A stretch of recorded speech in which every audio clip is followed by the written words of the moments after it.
الحمدللہ رب العالمین والعاقبۃ للمتقین والصلاة والسلام علی اشرف الانبیاء والمرسلین اما بعد فاعوذ باللہ من الشیطان الرجیم بسم اللہ الرحمن الرحیم وَاعْبُدُوا اللَّهَ وَلَا تُشْرِكُوا بِهِ شَيْئًا وَبِالْوَالِدَيْنِ إِحْسَانًا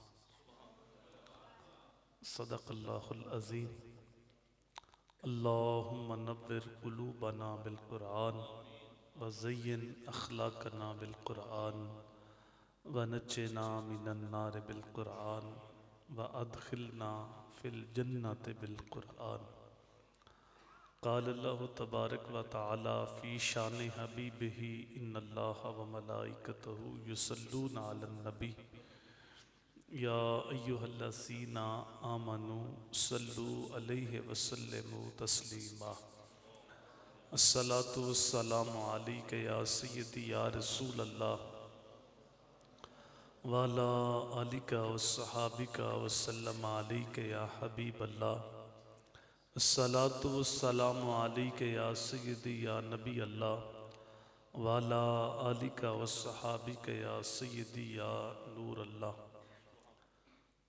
تمام تعریف و توصیف اللہ جل مجدہ الکریم کی ذات بابرکات کے لیے جو خالق کائنات بھی ہے اور مالک شش جہات بھی، اور درود و سلام حضور پر نور شافی یوم النشور نیر بطحا راستار ما اوہا صاحب علم نشرہ سید انس و جاں سرور لالا رخا ماہ خوباں شہنشاہ حسینہ احمد مجتبیٰ حضرت محمد مصطفیٰ صلی اللہ علیہ وآلہ وسلم کی بارگاہ میں ہدیہ نیاز پیش کرنے کے بعد معزز سامعین کرام برادران اسلام، نہایت ہی واجب الاحترام ذی وقار علماء کرام، السلام علیکم ورحمۃ اللہ وبرکاتہ۔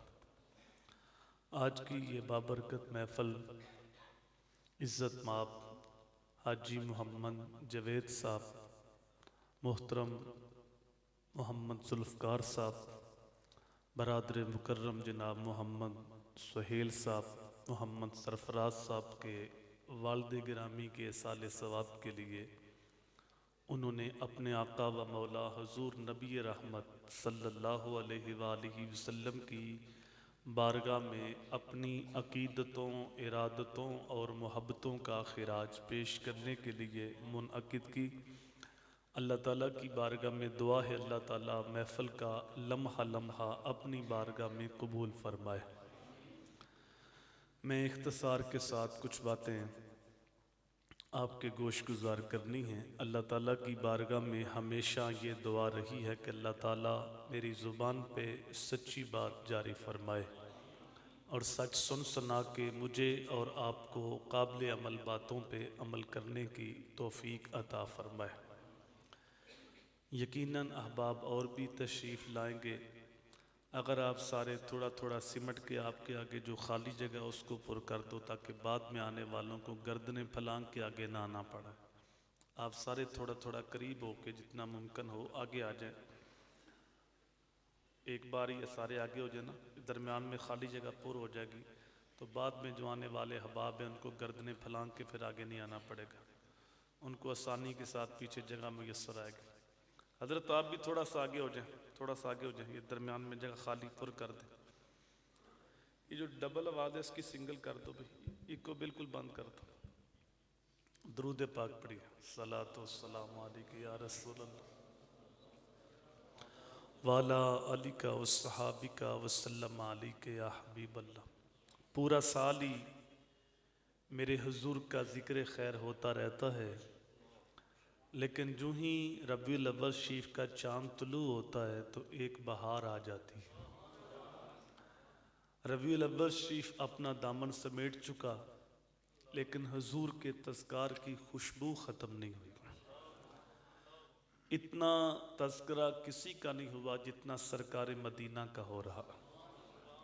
لوگ دنیا پہ آتے ہیں، اپنا وقت گزار کے چلے جاتے ہیں، کچھ مہینے کچھ سال وہ لوگوں کو یاد رہتے ہیں، پھر زمانہ قبروں کے نشان بھی بھول جاتا ہے۔ آل سرسان نے 3150 سال حکمرانی کی ہے ایران کے اوپر۔ 150 حکمران ایک ہی خاندان کا یکے بعد دیگرے ایران کے اوپر حکمرانی کرتا رہا۔ ہمارے ہاں 5 سال کے لیے اسمبلیاں منتخب ہوتی ہیں، 3 سال کے بعد حکومت ڈولنا شروع ہو جاتی ہے اور 5 سال کے بعد پھر نئے الیکشن ہوتے ہیں۔ لیکن وہاں ایک ہی خاندان نے 3150 سال حکمرانی کی۔ 150 حکمران ایک ہی خاندان کا یکے بعد دیگرے ایران کے اوپر مسلط رہا۔ ان 150 حکمرانوں میں سے ہمیں کسی ایک کا بھی نام یاد نہیں۔ کون کسی کو یاد کرتا ہے؟ کس کے پاس وقت ہے؟ ہماری حالت تو اتنی نازک ہے کہ ہم خونی رشتے بھول جاتے ہیں۔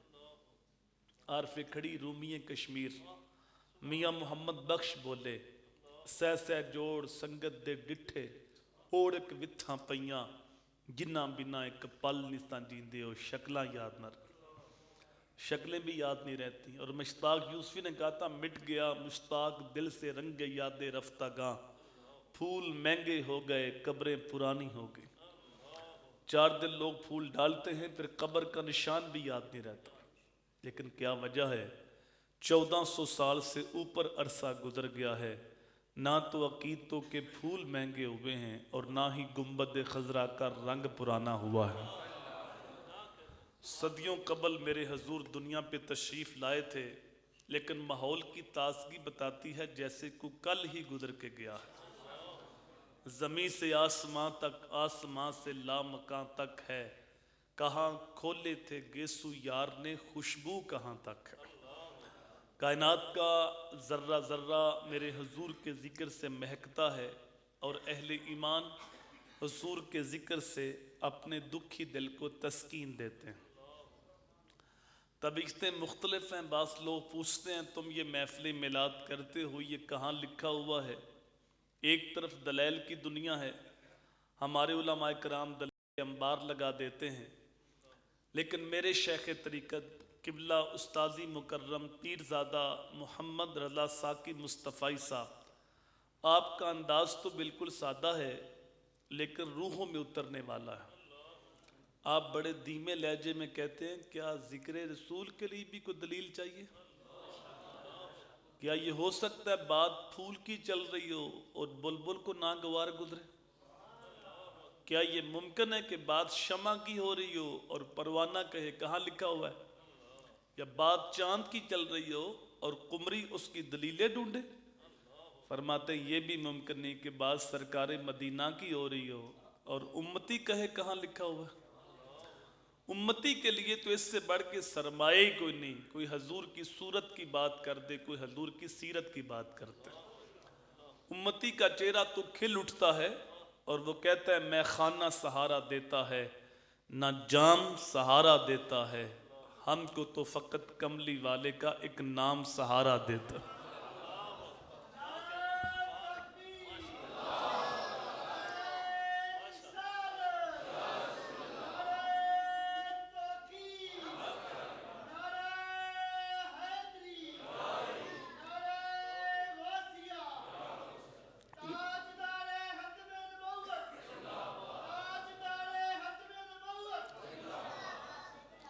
اس کی کو بالکل بند کر دو، ڈبل آواز آتی ہے نا، اس کو سنگل کر دو۔ کتنا میٹھا نام ہے۔ جب کسی کے لبوں پہ حضور کا نام آتا ہے تو لگتا ہے منہ میں شہد گل گیا ہے۔ یہ انور مسعود صاحب یہ ہیں تو مزاحیہ شاعر، لیکن جب حضور کی تعریف میں لب کھولتے ہیں تو کمال کر دیتے ہیں۔ ان کا نام لبوں پہ آئے، میٹھا میٹھا منہ ہو جائے۔ ان کا نام لبوں پہ آئے، میٹھا میٹھا منہ ہو جائے۔ ان کے بول بہاروں جیسے اور اصحاب ستاروں جیسے، ان سا پیارا اور نہ کوئی، ان سے بچھڑ کے لکڑی روئی، جب وہ سیر کو جایا کرتے سر پہ بادل سایا کرتے۔ وہ شانوں کے مالک ہے، جب ان کا تذکرہ نور چھڑتا ہے تو پھر ماحول میں خوشبو پھیل جاتی ہے۔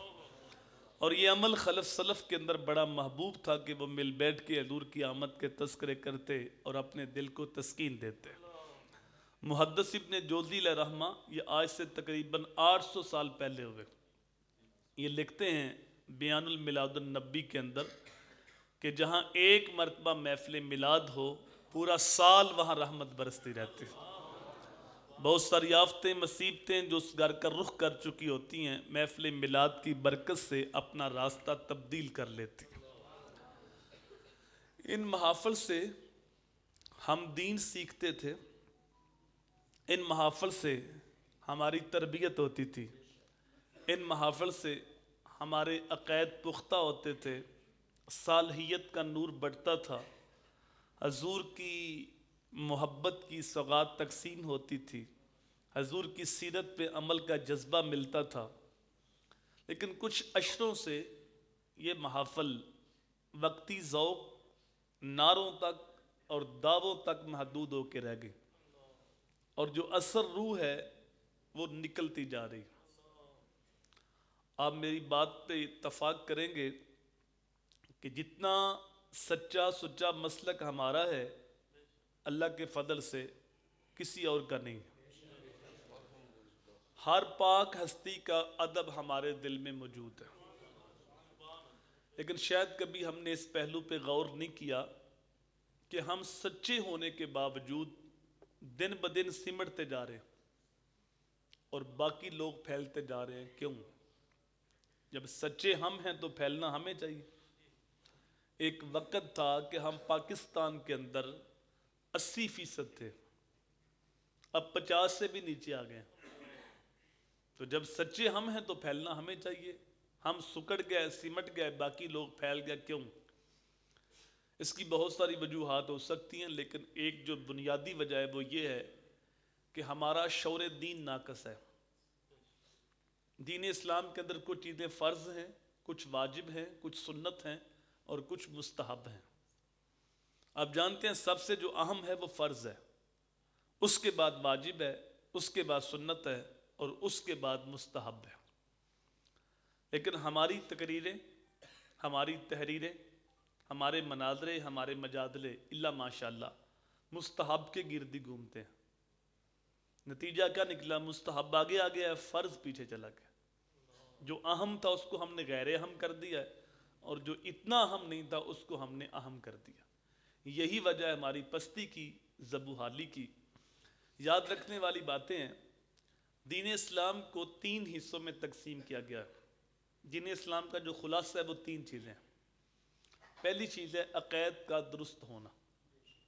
اگر کسی شخص کے عقائد میں خرابی آ جائے تو اس کے اچھے اعمال آخرت میں نفع کا سبب نہیں بنتے، چونکہ عقائد کا دوسرا نام ہے ایمان، اور اعمال قبول ہوتے ہیں ایمان کی شرط کے ساتھ۔ تو جب عقائد بگڑتے ہیں تو ایمان لٹ جاتا ہے۔ یہ ہو سکتا ہے کسی کے نیک اعمال اس کے ایمان لانے کا سبب بن جائیں، لیکن بغیر ایمان کے اعمال اللہ کی بارگاہ میں قبول نہیں ہوتے۔ عرب کا مشہور شاعر فرزدق، اس کے دادا المجاشی رسول کریم صلی اللہ علیہ وآلہ وسلم کی بارگاہ میں حاضر ہوئے۔ ایمان قبول کرنے کے بعد عرض کی، بندہ نواز، میں نے اپنے قبیلے کی 70 بچیوں کو زندہ درگور ہونے سے بچایا ہے۔ میں شاعر تھا، نرم دل کا مالک تھا۔ جب کسی کے ہاں بیٹی پیدا ہوتی تو وہ اس کو زندہ درگور کرنے لگتا تو میں اس کے آگے جا کے ہاتھ جوڑ دیتا، اس کو نقدی پیسے دیتا، اس کی کفالت اپنے ذمہ لیتا۔ تو 70 بچیوں کو زندہ درگور ہونے سے میں نے بچایا ہے۔ یہ جو میں نے نیک عمل کیا زمانہ جہلیت میں، تو کیا اس کا مجھے صلہ ملے گا؟ تو میرے حضور نے فرمایا تجھے صلہ مل تو گیا ہے کہ اللہ نے ایمان کی دولت سے مالا مال کر دیا۔ تو یہ ہو سکتا ہے کسی کے نیک اعمال اس کے ایمان لانے کا سبب اور ذریعہ بن جائیں، لیکن بغیر ایمان کے اعمال اللہ کی بارگاہ میں قبول نہیں ہوتے۔ تو پہلی چیز ہے عقائد کا درست ہونا۔ عقائد وہی سچے سچے ہیں جو صحابہ، اہل بیت اور اولیاء اللہ کی عقائد ہے۔ وقت گزرنے کے ساتھ ساتھ جس طرح چیزوں کے اندر ملاوٹ آ رہی ہے، اس طرح عقائد کے اندر بھی تغیر و تبدل پیدا ہو رہا ہے، لیکن سچے سچے عقائد وہی ہیں جو صحابہ، اہل بیت اور اولیاء اللہ کے عقائد ہیں۔ اگر ان عقائد سے کوئی ہٹ جاتا ہے تو وہ عقائد کسی مومن کے عقائد نہیں ہو سکتے۔ دوسری چیز ہے عبادات، جو چیزیں فرض ہیں، واجب ہیں، ان کی پابندی۔ قرآن مجید میں ایمان کے بعد عمل الصالحات کا تذکرہ بار بار ملتا ہے۔ اور تیسری چیز ہے معاملات، حقوق العباد۔ اگر کوئی شخص عقائد بھی درست رکھتا ہے، عبادات بھی بجا لاتا ہے، لیکن وہ معاملات میں صحیح نہیں، حقوق العباد کا خیال نہیں کرتا، تو حدیث کی روح سے ایسا شخص جنت کے اندر نہیں جائے گا۔ شرک سب سے بڑا گناہ ہے۔ سب سے بڑا گناہ کیا ہے؟ بولیے کیا ہے؟ لیکن شرک توبہ سے معاف ہو جاتا ہے۔ ایک مشرک جب سچی توبہ کرتا ہے تو اس کی نئی زندگی شروع ہوتی۔ تو شرک سب سے بڑا گناہ ہونے کے باوجود توبہ سے معاف ہو جاتا ہے، لیکن کسی بندے کا مارا ہوا حق یہ توبہ سے بھی معاف نہیں ہوتا جب تک اس بندے سے معافی نہ مانگی جائے۔ تو حقوق العباد کا مسئلہ جتنا حساس مسئلہ ہے، اتنا ہم اس مسئلے سے غافل ہیں۔ چاہے وہ حق بیٹی کا ہے یا حق بیٹے کا ہے یا حق باپ کا ہے یا حق بہن کا ہے یا حق بھائی کا ہے، کسی کا بھی حق جب غصب کیا جائے گا تو تمہیں اس سے معافی مانگنی پڑے گی۔ اور حقوق العباد کا ایک لمبا موضوع ہے۔ عامۃ المسلمین کے حقوق ہیں، ذمیوں کے حقوق ہیں، والدین کے حقوق ہیں، اولاد کے حقوق ہیں، میاں بیوی کے حقوق ہیں، ہمسایوں کے حقوق ہیں، مسافروں کے حقوق ہیں۔ یہ ایک لمبا موضوع ہے، لیکن حقوق العباد میں جو مقدم حق ہے وہ ذوی القربہ کا ہے، اور ذوی القربہ سے جو مقدم حق ہے جو خونی رشتہ رکھتے ہیں ان کا ہے، اور خون کے رشتوں میں جو مقدم حق ہے وہ ماں باپ کا ہے۔ اللہ تعالیٰ نے قرآن مجید میں ایک سے زائد مقامات پہ جہاں اپنی عبادت کو حکم دیا، ساتھ ہی متصل والدین کے ساتھ اس نے سلوک کرنے کا حکم ارشاد فرمایا۔ کہیں فرمایا وَقَضَىٰ رَبُّكَ أَلَّا تَعْبُدُوا إِلَّا إِيَّاهُ وَبِالْوَالِدَيْنِ إِحْسَانًا۔ کہیں فرمایا وَاعْبُدُوا اللَّهَ وَلَا تُشْرِكُوا بِهِ شَيْئًا وَبِالْوَالِدَيْنِ إِحْسَانًا۔ اللہ کی عبادت کرو، اس کے ساتھ کسی کو شریک نہ ٹھہراؤ، اور والدین کے ساتھ اس نے سلوک کرو۔ یہاں سے ہم والدین کا مقام دیکھ سکتے ہیں۔ میرے آقا فرماتے ہیں معراج کی رات میں نے کچھ لوگ دیکھے جو آگ کی شاخوں پہ لٹکے ہوئے تھے۔ میں نے پوچھا یہ کون لوگ ہیں؟ کہا یہ ماں باپ کے نافرمان۔ ایک صحابی حضور کی بارگاہ میں آئے، آقا حسن سلوک کا زیادہ حقدار کون ہے؟ قال امک، فرمایا تیری والدہ۔ قال ثم من، آقا پھر کون؟ قال امک، پھر فرمایا تیری والدہ۔ قال ثم من، تیسری بار پھر پوچھا، تیسری بار بھی حضور نے ماں کا نام لیا۔ صحابی نے چوتھی بار پھر پوچھا، پھر کون؟ قال ابوک، فرمایا تیرا باپ۔ تین مرتبہ ماں کا نام لیا اور چوتھی مرتبہ باپ کا نام لیا۔ علماء فرماتے ہیں اشارہ اس بات کی طرف ہے کہ ماں بچے کی پیدائش اور تربیت میں 3 اضافی مشقتیں اٹھاتی۔ باپ نے ایک مشقت اٹھائی اس کی تربیت کی، تو ساتھ ماں بھی شامل تھی، لیکن ماں نے 3 اضافی مشقتیں اٹھائیں۔ پہلی مشقت عند الحمل، حمل کی صورت میں 9 ماہ تک بوجھ اٹھایا۔ دوسری مشقت جب بچہ پیدا ہوا، اور وہ مشقت ماں ہی جانتی ہے یا اللہ کی ذات جانتی۔ اندازہ ایک حدیث سے ہو سکتا ہے کہ ایک صحابی عرض کرتے ہیں آقا میں نے اپنی ماں کو کندھوں پہ اٹھایا اور 6 میل تک لے کے گیا ہوں۔ پتھر اتنا گرم تھا، اگر اس کے اوپر گوشت کا ٹکڑا رکھا جائے تو جل کے کباب بن جائے۔ تو کیا میں نے اپنی ماں کا حق ادا کر دیا؟ تو میرے حضور نے فرمایا خدا کے بندے، جب تو پیدا ہوا تھا اس وقت جو درد کے جھٹکے تیری ماں نے سہے تھے، ابھی تو ایک جھٹکے کا حق بھی ادا نہیں ہوا۔ تو دوسری تکلیف ماں وہ برداشت کرتی ہے، اور تیسری تکلیف 2 سال تک اسے اپنا دودھ پلاتی۔ اس لیے ماں کا حق 3 بار اور باپ کا حق 1 بار۔ علماء نے ضابطہ یہ مقرر کیا ہے کہ اولاد کو چاہیے خدمت میں ماں کو ترجیح دیں، لیکن حکم میں باپ کو ترجیح دیں۔ گھر میں کوئی چیز لے کے آئے تو پہلے ماں کو پیش کرے، پاؤں دبانے ہیں تو پہلے ماں کے دبائے، لیکن گھر میں کوئی بات ہوگی، ماں کہتی ہے ایسے کرنا ہے، باپ کہتے ہیں ایسے کرنا ہے، دونوں کی باتیں مختلف ہیں، کس کی بات ماننے؟ اس وقت باپ کی بات ماننے، کیونکہ الرجال قوامون علی النساء، گھر کا حاکم ماں نہیں، گھر کا حاکم باپ ہے، تو خدمت میں ماں کو ترجیح دی جائے اور حکم میں باپ کو ترجیح دی جائے۔ اگر جنت ماں کے قدموں کے نیچے ہے تو جو باپ ہے وہ جنت کا درمیانی دروازہ ہے، اگر ماں کے قدموں کے نیچے جنت ہے تو ماں کے جو سر کا تاج ہے وہ تمہارا باپ ہے، تو خدمت میں ماں کو ترجیح دی جائے اور حکم میں باپ کو ترجیح دی جائے۔ ویسے ماں باپ کو چاہیے کہ اولاد کو ایسی مشقت میں نہ ڈالیں۔ ایک محدث کہتے ہیں 30 سال ہو گئے ہیں میں نے اپنی اولاد کو کبھی کو حکم نہیں دیا، اس ڈر سے کہیں وہ میری نافرمانی کر کے اللہ کی رحمتوں سے محروم نہ ہو جائے، کیونکہ اگر ماں باپ راضی نہ ہو تو عرش کا رحمان کبھی بھی راضی نہیں ہوتا۔ یہ ہمیں دین سمجھنے میں ٹھوکر لگتی ہے، ہم پیر صاحب کے تو ہاتھ بھی چومتے ہیں، پاؤں بھی چومتے ہیں، لیکن ماں باپ کی نافرمانی کرتے ہیں۔ پیر صاحب کے سامنے یوں ہاتھ باندھے گردن جھکائے کھڑے ہیں، لیکن ماں باپ کے سامنے چیختے ہیں، چلاتے ہیں۔ ہمیں پتہ نہیں ماں کس ہستی کا نام ہے، ہم سمجھے نہیں کہ باپ کس عظیم ہستی کا نام ہے۔ میں یہ نہیں کہتا کہ آپ بڑوں کا ادب نہ کریں، دین اسلام کا دوسرا نام دین ادب ہے۔ میرے حضور نے یہاں تک فرمایا جس نے بڑوں کا ادب نہیں کیا، چھوٹوں پہ شفقت نہیں کی، لیسا منا، اس کا میرے ساتھ کوئی تعلق نہیں۔ لیکن میرا پیغام یہ ہے کہ تمہارا سب سے بڑا پیر تمہارا باپ ہے، اور تمہاری سب سے بڑی پیرنی تمہاری ماں ہے۔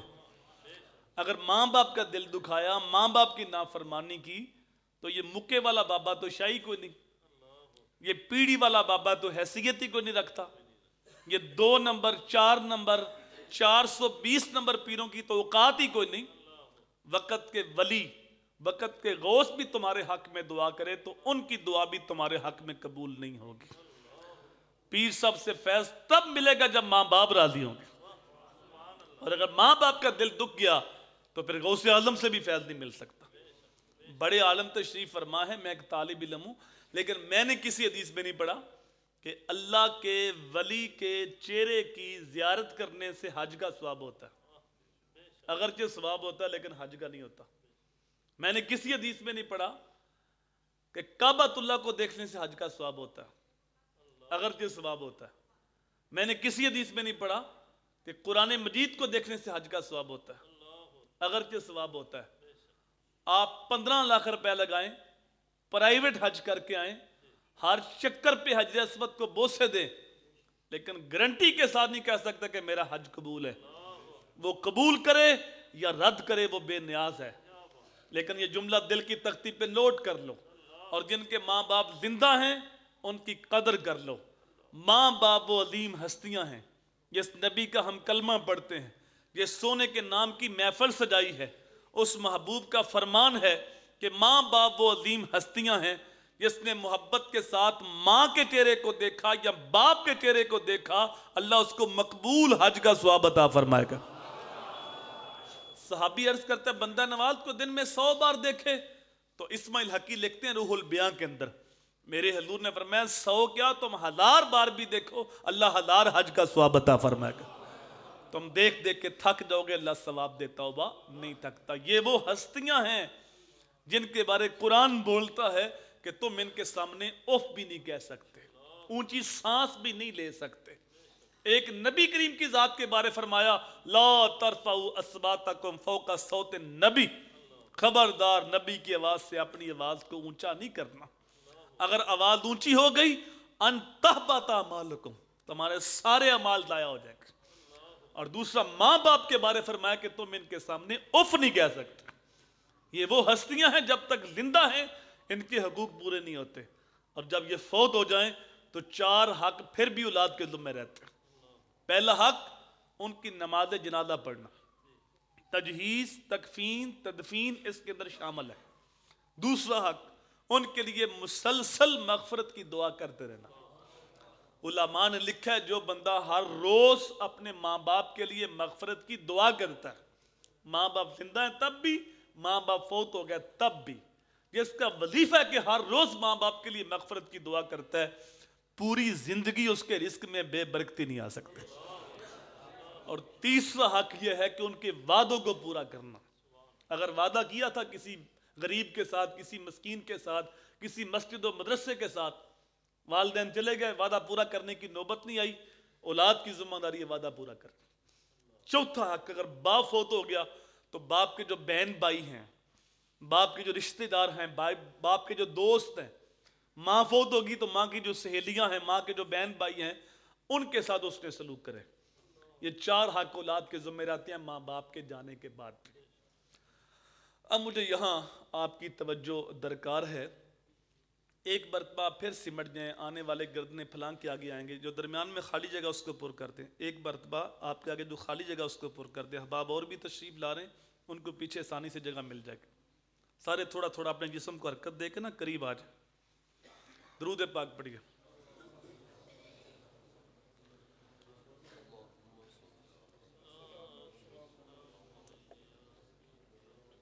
جب اتنی عظمت ہے ماں باپ کی، اتنا مقام ہے ماں باپ کا، تو 70% ماں باپ روتے ہیں کہ اولاد ہماری بات نہیں مانتی، اولاد ہمارے حقوق کا خیال نہیں کرتی، اولاد ہماری نافرمانی کرتی ہے۔ تو اس کی کیا وجہ ہے؟ تو اس کی بنیادی وجہ یہ ہے کہ آج ہر بندہ اپنے حقوق کی جنگ لڑ رہا ہے، لیکن اپنے فرائض سے غافل ہے۔ ہر بندہ کہتا ہے میرے حقوق مجھے مل جائیں، لیکن میری ذمہ داریاں کیا ہیں، میرے فرائض کیا ہیں، اس سے میں غافل ہوں۔ ایک خطیب صاحب ہیں تو ان کو شکوہ ہوگا کہ مقتدی میرے حقوق پورے نہیں کرتے، لیکن وہ اس بات سے بے خبر ہیں کہ ممبر پہ بیٹھ کے میں نے قوم کو دینا کیا ہے، قوم کی ضرورت کیا ہے، الا ماشاءاللہ۔ ایک شوہر ہے تو اس کو شکوہ ہے کہ بیوی میرے حقوق پورے نہیں کرتی، لیکن وہ اس بات سے بے خبر ہے کہ میرے فرائض کیا ہے۔ ایک بیوی ہے تو اس کو شکوہ ہے کہ شوہر میرے حقوق پورے نہیں کرتا، لیکن اس بات سے بے خبر ہے کہ میری ذمہ داریاں کیا ہیں۔ اسی طرح جن ماں باپ نے اپنی ذمہ داریاں پوری کی ہیں، اپنے فرائض کا خیال رکھا ہے، ان کی اولاد ساری زندگی ان کے سامنے آنکھ بھی اٹھا کے نہیں دیکھتے۔ ان کو یہ شکوہ نہیں ہوتا کہ اولاد ہماری بات نہیں مانتی یا اولاد ہمارے حقوق کا خیال نہیں کرتی۔ ان کو حقوق مانگنے نہیں پڑتے، ان کی جولی میں حقوق گرتے ہیں۔ یہ مت سمجھیے صرف ماں باپ کے حقوق ہیں اولاد کے نہیں۔ اعلیٰ حضرت نے ایک رسالے میں اولاد کے تقریباً 80 حقوق بیان کیے۔ علماء نے لکھا کہ ماں باپ کے حقوق شروع ہوتے ہیں جب اولاد بالغ ہوتی ہے، مکلف ہوتی ہے، لیکن اولاد کا ایک حق ان کے پیدا ہونے سے بھی پہلے، اور وہ یہ کہ ان کے لیے اچھی ماں کا انتخاب کیا جائے۔ ماں مائی راستی ہو تو بیٹا فرید بنتا ہے، ماں ام الخیر ہو تو بیٹا غوث اعظم بنتا ہے، اور جب ماں فاطمہ ہو تو بیٹا حسین بنتا ہے۔ اس لیے میرے حضور نے فرمایا جب نکاح ہوتا ہے تو 4 چیزیں لوگ دیکھتے ہیں، یا عورت کا حسن دیکھتے ہیں، یا اس کی دولت دیکھتے ہیں، یا اس کا حسب و نسب برادری دیکھتے ہیں، یا اس کا دین دیکھتے ہیں۔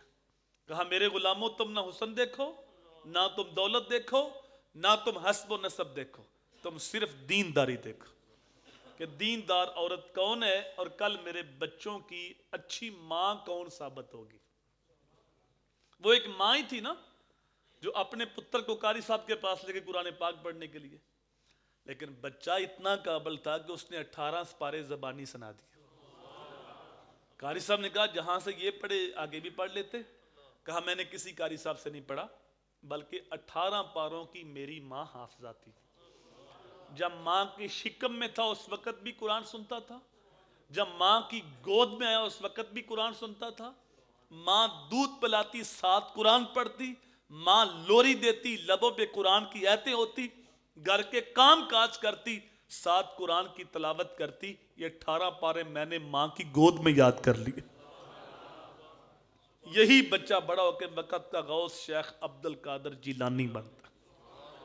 وہ ایک ماں ہی تھی جو اپنے بچے سے کہتی ہے پتر نماز پڑھا کر، تو بچہ کہتا ہے امی نماز پڑھنے سے کیا ملتا ہے؟ کہا پتر شکر کی پڑیا ملتی۔ بچہ وضو کرنے جاتا ہے تو ماں شکر کی پڑیا لپیٹ کے مصلے کے نیچے رکھ دیتی. اب اس وقت شکر ایسے تھی جس طرح آج کل چاکلیٹ ہے، بچے رغبت سے کھاتے تھے. اللہ اکبر. جب بن مانگے ہر روز 5 وقت بچے کو شکر ملنے لگی تو بچہ نماز کا عادی بن گیا. ایک دن ماں شکر رکھنا بھول گئی، کسی فوتگی پہ گئی تھی، آتے ہوئے دیر ہو گئی.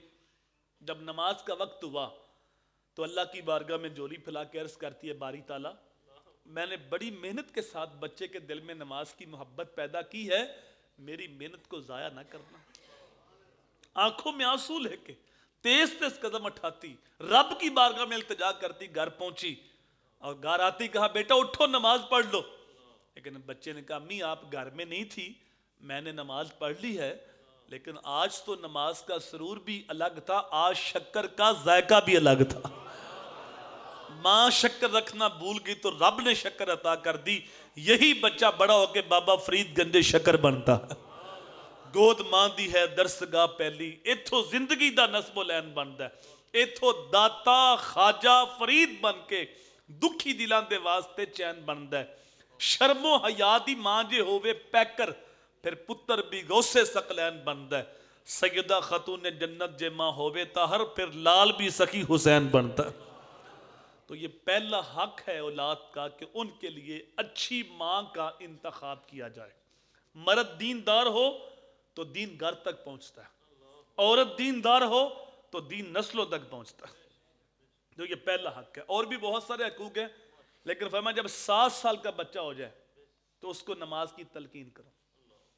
مرو اولادکم بالصلاۃ وہم ابناء 7 سنین واضربوہم علیہا وہم ابناء 10 سنین. 7 سال کے بچے کو نماز کی تلقین کرو. 10 سال کا بچہ ہو جائے پھر بھی نماز نہیں پڑھتا، فرمایا پھر مار کے نماز پڑھاؤ.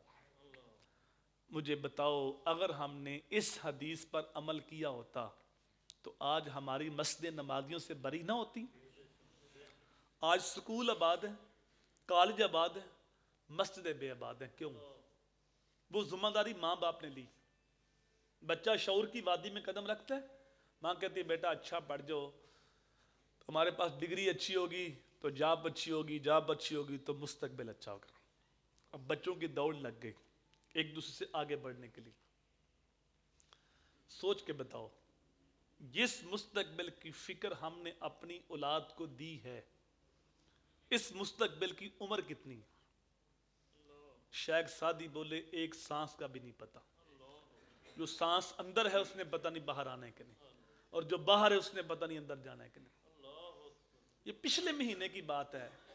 میرا 27 سال کا جوان بانجا بات چیت کر رہا تھا، ہنس کھیل رہا تھا، تو اچانک کہتا ہے میری سانس رک گئی، مجھے پانی پلاؤ. تو پانی لے کر آیا تو وہ لٹک گیا. ڈاکٹر کو بلایا تو کہا فوت ہو گیا.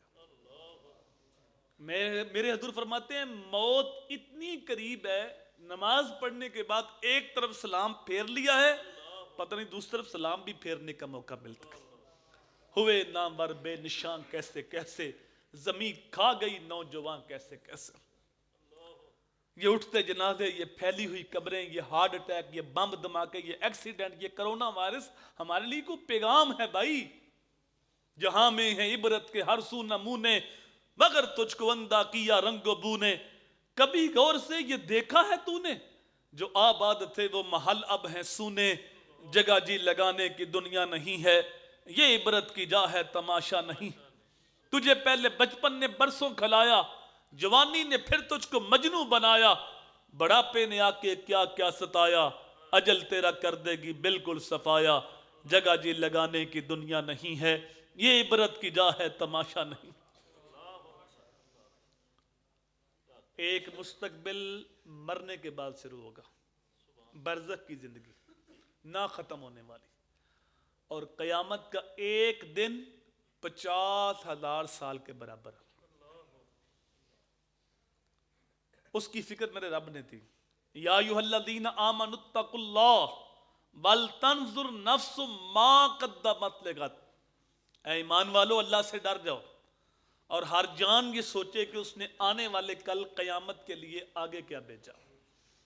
اس مستقبل کی فکر رب دے رہا ہے.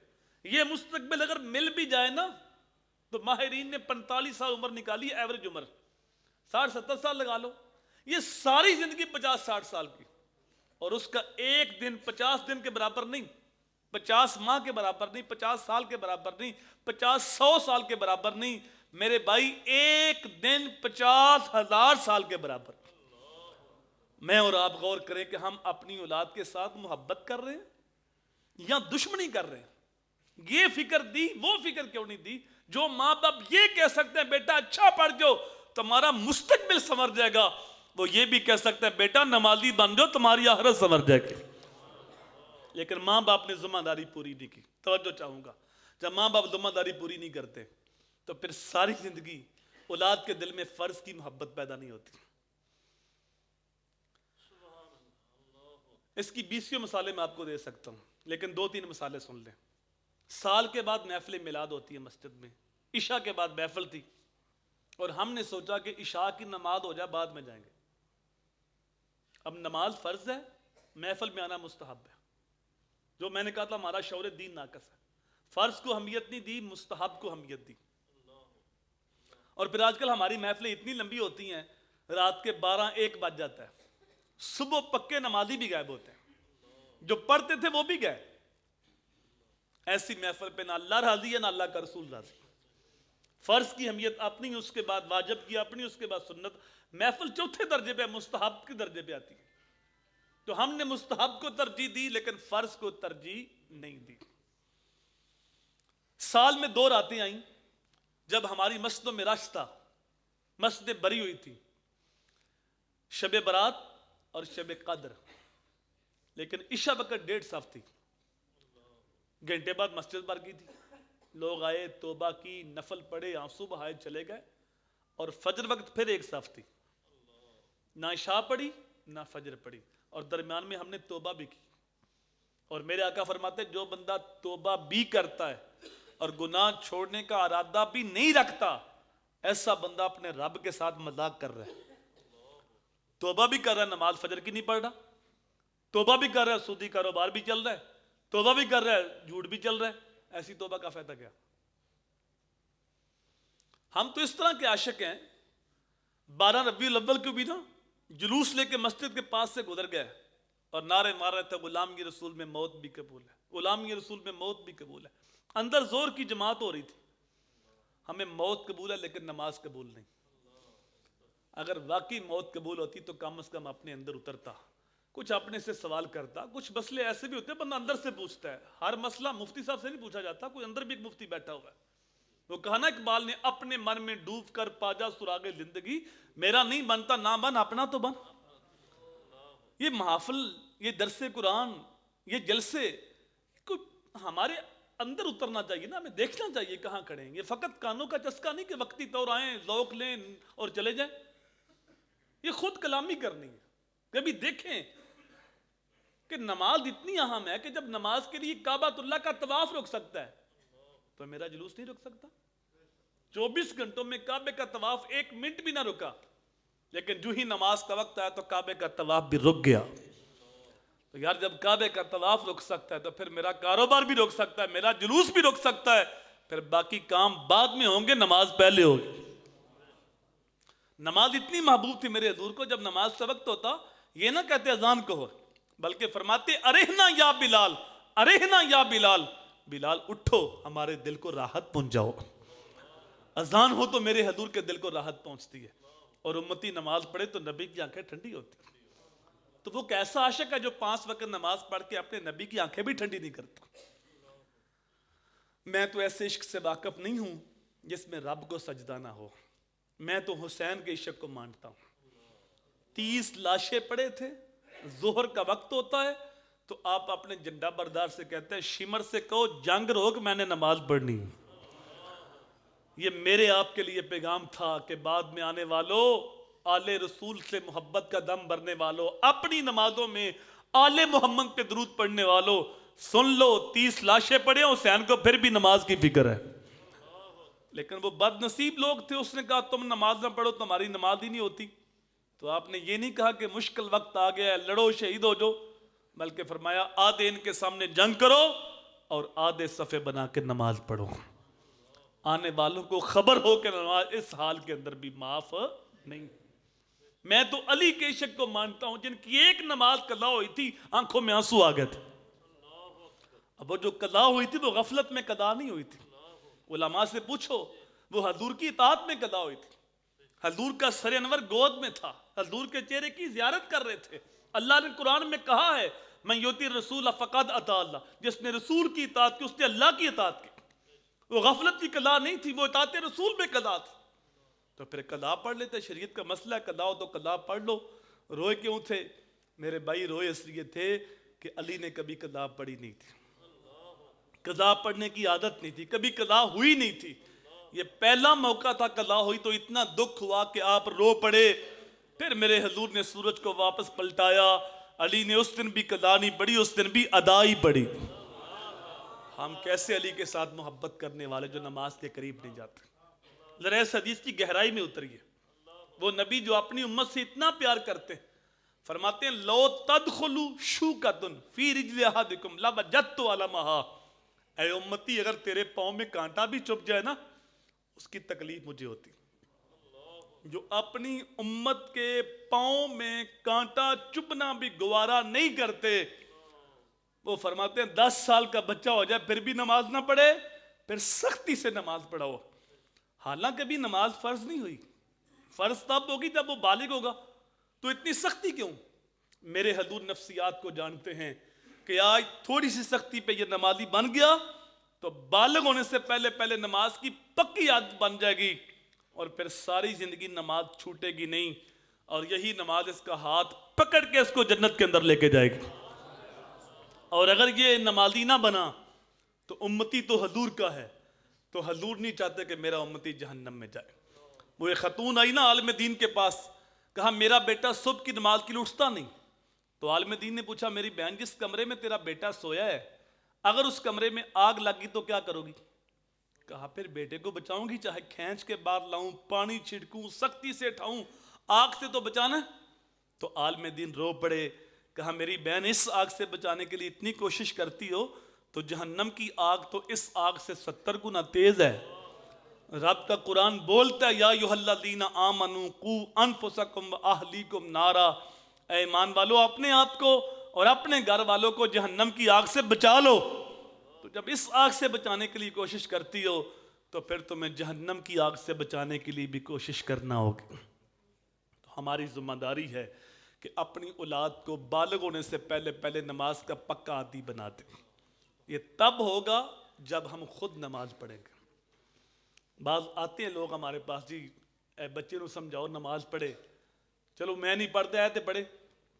بھائی جب تو نہیں پڑھتے کتھوں پڑھے؟ الولد سر لبی ہے, بیٹا باپ کا راز ہوتا ہے. پہلے ہم خود پڑھیں گے تو پھر اولاد کو کہیں گے تو اثر ہوگا. تو ہماری ذمہ داری ہے کہ اپنی اولاد کو بالغ ہونے سے پہلے پہلے نماز کا پکا عادی بنا دیں. آخری حدیث, میرے حضور نے ہر امتی کو پیغام دیا ادبوا اولادکم علی ثلاث خصال حب نبیکم وحب اہل بیتہ وتلاوت القرآن. فرمایا میرا ہر امتی اپنی اولاد کو 3 چیزیں لازمی سکھائے. سب سے پہلے فرمایا حب نبیکم, اپنی اولاد کو اپنے نبی کی محبت سکھاؤ. وحب اہل بیتہ, دوسرا فرمایا نبی کے گھر والوں کی محبت سکھاؤ. اور تیسرا فرمایا قرآن کی تعلیم انہیں دو. ہم دنیاوی تعلیم کے لیے اتنے حریص ہیں, لاکھوں روپے خرچ کرتے ہیں, بیرون ملک سے تعلیم دلواتے ہیں. دین کی تعلیم مفت ملے, ہمارے گھر میں ملے, محلے میں ملے, ہم لینے کے لیے تیار نہیں ہوتے. نتیجہ کیا نکلا وہ بھی سنو. بیٹا ڈگری ہولڈر بن گیا, پی ایچ ڈی کر لی, ایم فل کر لیا, لیکن باپ نے دین نہیں دیا. باپ فوت ہو گیا, اب باپ کی میت پڑی ہے, اسے غسل دینے کا طریقہ بھی نہیں آتا. وہ غسال ڈھونڈتا پھرتا ہے. عارف کھڑی رومی کشمیر میاں محمد بخش بولے اور جاندی واری ڈراؤنا بنیو تے ہاتھ نہیں لاندے ڈر دے, اور جنہ لئی تو پاپ کمائے سن 10 کتھے نے تیرے کر دے. غسل دینے کے لیے بھی تیار نہیں. صاحبو میں یہ نہیں کہتا کہ اپنے بچوں کو دنیاوی تعلیم سے آراستہ نہ کرو. علم مومن کا گمشدہ خزانہ ہے, جہاں سے ملے حاصل کرو. اپنے بچوں کو ڈاکٹر بناؤ, انجینئر بناؤ, پروفیسر بناؤ, سائنسدان بناؤ. لیکن میرا پیغام یہ ہے کہ اپنی اولاد کو سب سے پہلے حضور کا غلام بناؤ، سب سے پہلے اچھا انسان بناؤ، اچھا مسلمان بناؤ، قرآن کا نوکر بناؤ، حضور کا وفادار بناؤ۔ کالج جانے سے پہلے اپنی اولاد کو جو فرض علوم ہیں، جن عقائد کا، اعمال کا، اخلاقیات کا جاننا لازم ہے، وہ اپنی اولاد کو سکھا دو۔ اگر تم نے ذمہ داری پوری نہ کی پھر تمہیں شکوہ ہوگا کہ اولاد ہماری بات نہیں مانتی، اولاد ہمارے حقوق پورے نہیں کرتی۔ کیوں؟ وہ اس رنگ میں رنگے جائیں گے، اور وہ رنگ کیا ہے؟ سال کے بعد ایک دن مدر ڈے، ایک دن فادر ڈے، ایک دن ٹیچر ڈے، ایک دن ویلنٹائن ڈے، اس رنگ میں رنگے گئے۔ لیکن اگر تم نے ذمہ داری پوری کر دی، ان کی انگلی پکڑ کے حضور کی چوکھٹ پہ لے آئے، قرآن کا نوکر بنا دیا، رب کا صحیح بندہ بنا دیا، اچھا انسان، اچھا مسلمان بنا دیا، جن عقائد کا، اعمال کا جاننا فرض تھا وہ ان کو سکھا دیے، محمدی رنگ ان کے اوپر چھا گیا، مصطفی رنگ میں رنگے گئے، پھر وہاں جا کے وہ رنگ قبول نہیں کریں گے، اپنا رنگ وہاں چھوڑ کے آئیں گے۔ چونکہ کچا رنگ للاری والا چڑھدا لیندا رہندا، تے پکا رنگ میرے آقا والا چڑھ جائے پھر نہیں لیندا۔ تو ہم اپنی اولاد کو حضور کا وفادار بنائیں، کی محمد سے وفا تو نے تو ہم تیرے ہیں، یہ جہاں چیز ہے کیا لوح و قلم تیرے۔ اللہم صلی علی حبیب سیدی محمد وآلہ وسلم۔ اللہم انی اسألک العفو والعافیت والمعافات الدائمۃ فی الدین والدنیا والآخرہ۔ مالک اٹھے ہوئے ہاتھ، پھیلی ہوئی جولیاں رحمات سے بھر دے، آنے والوں کو بے پناہ برکتیں عطا فرما۔ جنہوں نے محفل کا انعقاد کیا، دعوت دی، تشہیر کی، مالی معاونت کی، سب کو رزق حلال، رزق وسیع، رزق سہل، رزق کشادہ عطا فرما۔ اے اللہ اس مسجد کو نمازیوں سمیت قیامت تک آباد رکھنا، مسجد کی انتظامیہ، امام و خطیب کو بے پناہ برکتیں دینا۔ مولا کریم جو تلاوت، نعت خوانی، وعظ و تبلیغ ہوا، سب کو شرف قبولیت عطا فرما۔ مولا کریم اس کلام کا، حاضر تام کا ثواب امام الانبیاء کی بارگاہ میں پیش کرتے ہیں، قبول و منظور فرما۔ حضور کے توسط سے جمیع انبیاء کرام، اہل بیت اطہار، اصحاب رسول، اولیاء امت، علماء ملت، حضرت آدم علیہ السلام سے لے کر اب تک، اب سے قیامت تک جتنے مسلمان مرد عورتیں فوت ہوئے ہوں گے، سب کی روحوں کو صالح ثواب کرتے ہیں، قبول و منظور فرما۔ خصوص بالخصوص مولا کریم حاجی جویس صاحب کے والد گرامی کی روح کو صالح ثواب کرتے ہیں، قبول و منظور فرما۔ الہی اتنے لوگوں کی آمین کے ساتھ تیری بارگاہ میں دعا ہے، ان کی قبر کو روشن، منور، خوشبودار اور ٹھنڈا کر دے، ان کی اخروی زندگی نور نور کر دے۔ اے اللہ ہم سب کا خاتمہ ایمان پہ فرمانا۔ مالک جملہ حاضرین کے جملہ فوت شدگان کی مغفرت فرما۔ مالک جئیں تو شان سے، مریں تو ایمان سے۔ صلی اللہ تعالیٰ علی رسول خیر خلقہ محمد۔